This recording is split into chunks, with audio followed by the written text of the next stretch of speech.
बिस्मिल्लाहिर्रहमानिर्रहीम, अस्सलाम वालेकुम। दोस्तों, आप में से बहुत सारे ऐसे लोग हैं जो कनाडा इमिग्रेट करना चाहते हैं, लेकिन इस बात को लेकर कंफ्यूज हैं कि उनके लिए ईज़ीएस्ट और बेस्ट ऑप्शन कौन-सा है। तो मैं इसी प्रॉब्लम को सॉल्व करने के लिए 3 बेस्ट ऐसे ऑप्शन आपके साथ इस वीडियो में शेयर करूँगा। अब आपने यकीनन हो सकता है आपको इससे पहले इसके बारे में कुछ सरसरी सी मालूमात हों, लेकिन मैं आपको इस प्रोग्राम की कुछ ऐसे इन डेप्थ चीज़ें आपके साथ शेयर करूँगा। अगर आप अपनी प्रोफाइल के साथ उसको मैच करेंगे, तो उसके बाद आपके लिए ये जज करना ईज़ी होगा कि आया कि इनमें से कोई भी एक प्रोग्राम आपके लिए सूटेबल है या नहीं है। आप इस प्रोग्राम के ज़रिए अप्लाई करके अपनी फैमिली के साथ कनाडा इमिग्रेट कर सकते हैं या नहीं। सो 3 best option for Canada PR. उनमें से सबसे पहला ऑप्शन है कनाडा का self employed persons programme.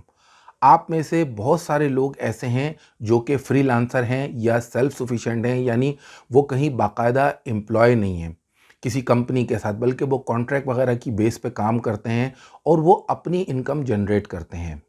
Canada का सेल्फ एम्प्लॉयड पर्सन प्रोग्राम ये उन्हीं लोगों के लिए है कि जो इतनी इनकम अपनी खुद से जनरेट करते हैं जो उनके लिए और उनकी फैमिली के लिए काफ़ी हो। तो कनाडा ऐसे लोगों को भी इमिग्रेशन का और वहाँ की परमानेंट रेजिडेंसी का ऑप्शन देता है। इस प्रोग्राम का जो प्रोसेसिंग टाइम है वो मैक्सिमम है 24 मंथ, यानी 2 साल। लेकिन इसका ये मतलब नहीं है कि इसमें 2 ही साल लगते हैं, बल्कि इसमें इससे कम अरसा भी लगता है। अब सेल्फ एम्प्लॉयड कनाडा की डेफिनेशन के मुताबिक कौन लोग हैं, उसके लिए सैकड़ों के हिसाब से ऑक्यूपेशंस मौजूद हैं। बाज़ लोग इसको सिर्फ 2 कैटेगरीज में गिनते हैं कि कल्चरल एक्टिविटीज़ और एथलेटिक्स। लेकिन अगर आप इन डेप्थ इसका जायज़ा लेंगे और आप देखेंगे कि इस कैटेगरी में कौन कौन से ऑप्शंस आते हैं, तो वो सैकड़ों हैं। आपने इस पेज पे आना है।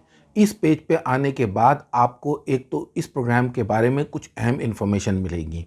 साथ ही यहाँ पे आपको 3 ऐसी मुख्तलिफ फ़ाइलें या फ़ोल्डर्स मिलेंगे जो आप आराम से डाउनलोड कर सकते हैं।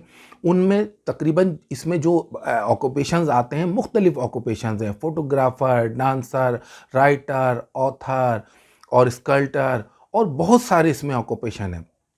तो वो आप ज़रूर चेक करें, वो फ़ाइल आप यहाँ से डाउनलोड कर सकते हैं। 3 पीडीएफ की इसमें फ़ाइलें मौजूद हैं। उन लिस्टों को आपने डाउनलोड करके चेक करना है कि अगर आप एक फ्रीलांसर हैं या सेल्फ एम्प्लॉयड हैं, कहीं आप बाकायदा जॉब नहीं करते हैं, तो क्या आपका ऑक्यूपेशन उस लिस्ट में आता है। इसमें वीडियो कैमरामैन भी हैं, प्रोड्यूसर भी हैं, राइटर भी हैं, इसमें थिएटर में काम करने वाले लोग भी हैं, लाइब्रेरियन भी हैं, आर्काइविस्ट भी हैं, बहुत सारे इसमें ऑक्यूपेशन हैं। तो आपने अच्छी तरह इस लिस्ट का जायज़ा लेना है। एजुकेशन इसमें मिनिमम हाई स्कूल यानी 12 साल, उसके अलावा आइल्स इसमें मिनिमम बिल्कुल चाहिए होता है, जिसकी कोई हद तो मुकर्रर नहीं है, लेकिन वीज़ा ऑफिसर इसमें आपकी कम्युनिकेशन स्किल इंग्लिश में वो लाजमी देखेगा। सबसे बड़ा जो इस प्रोग्राम का फैक्टर है, इसमें आपको कोई सीआरएस स्कोर नहीं चाहिए जो नॉर्मली दूसरे प्रोग्राम के लिए होता है। सिर्फ इसमें 100 पॉइंट्स है, जिसमें से 35 लेने वाला वो एलिजिबल है। और जो सबसे बढ़कर बात है, इसमें कहीं आपने कोई प्रोफाइल नहीं बनानी होती, बल्कि आपने डायरेक्ट इसमें पेपर बेस्ड एप्लीकेशन है, अपना जो एप्लीकेशन का पैकेज है वो तैयार करके डायरेक्ट उसको भेजना होता है। उससे पहले इसकी फ़ीस पे करना होती है, जो पर एप्लीकेंट तकरीबन $2000 के करीब है। अब बहुत सारे लोग ये बोलेंगे कि इसमें बिज़नेस प्लान भी होता है। तो भाई साहब, बिज़नेस प्लान वही होता है जो चीज़ आप क्लेम कर रहे हैं। मिसाल के तौर पे आप कहते हैं कि मैं सेल्फ एम्प्लॉयड हूँ और मैं वीडियो कैमरामैन हूँ या मैं फ़ोटोग्राफ़र हूँ। मैं कहीं बाकायदा एम्प्लॉय नहीं हूँ किसी कंपनी के साथ या किसी इदारे के साथ, लेकिन मैं अपनी अर्निंग करता हूँ जो मेरे और मेरे फैमिली के लिए काफ़ी है। यही चीज़ की बिना पे आपने क्लेम किया है और एप्लीकेशन दी है कनाडा की पीआर के लिए इस प्रोग्राम के तहत। उसको आपने एक पेपर की सूरत में लिखना होगा कि मैं ये काम कनाडा जाके किस तरीके से करूँगा। आए कि आपको इसके लिए कोई दुकान खोलनी पड़ेगी या आप घर से करेंगे, आपकी कोई वेबसाइट है, आपको ऑर्डर कैसे मिलेंगे। आप कनाडा जाके अपने इसी ऑक्यूपेशन को जो कि सेल्फ एम्प्लॉयड है, उसको आप कंटिन्यू कनाडा में कैसे करेंगे। यही बिज़नेस प्लान है। बहुत से लोग बिज़नेस प्लान को लेके उसको इतना डिफ़िकल्ट बना देते हैं कि लोग अप्लाई करने से ही डरते हैं। तो ऐसी बात नहीं है।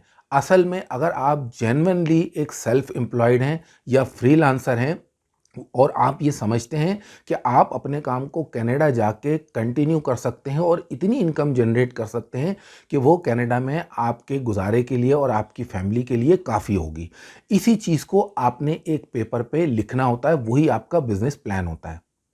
अब ऑप्शन नंबर टू है प्रोविंशियल नॉमिनी प्रोग्राम और वो है सस्कैचुअन का। उसमें जो सबसे ज़्यादा मशहूर इसकी स्ट्रीम है वो है ऑक्यूपेशन इन डिमांड, जिसे OID भी कहते हैं, SINP OID। इसकी वजह यह है कि इसमें भी कोई हद नहीं है कि कोई एक NOC के लोग ही अप्लाई कर सकते हैं, बल्कि तमाम NOCs यानी ऑक्यूपेशन कोई भी हो वो अप्लाई कर सकते हैं, सिवाय उन लोगों के लिए जिनका नाम एक्सक्लूडेड लिस्ट में हो, ऑक्यूपेशंस एक्सक्लूडेड लिस्ट में हो।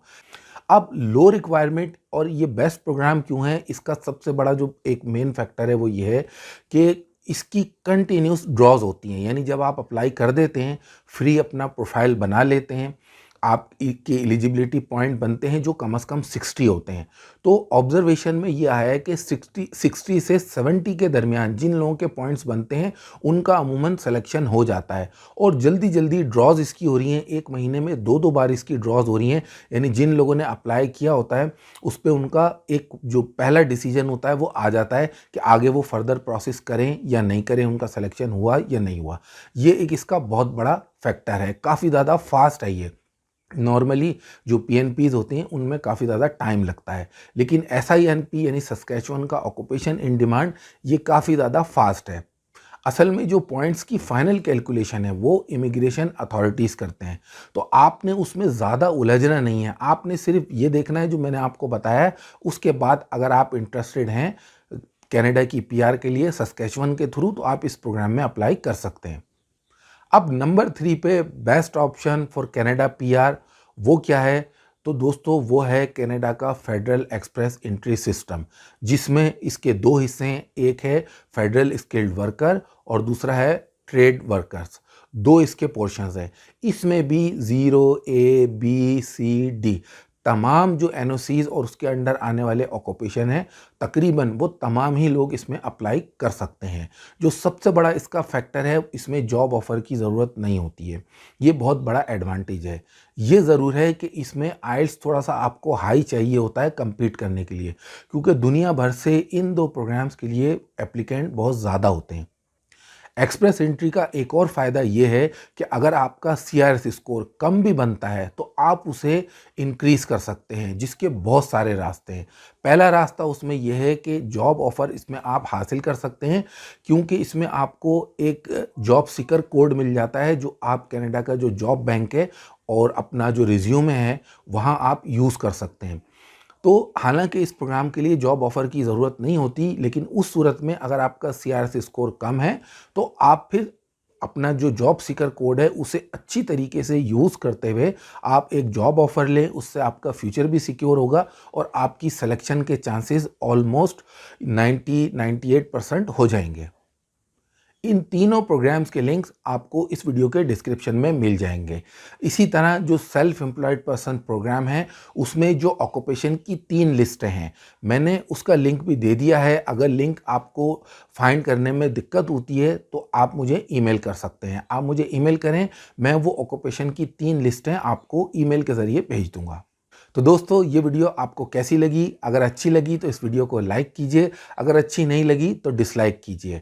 अगर अच्छी लगी तो इस वीडियो को अपने दोस्तों, जानने वालों के साथ भी ज़रूर शेयर कीजिए। हो सकता है ये इन्फॉर्मेशन किसी के काम आ सके। वीडियो देखने का शुक्रिया।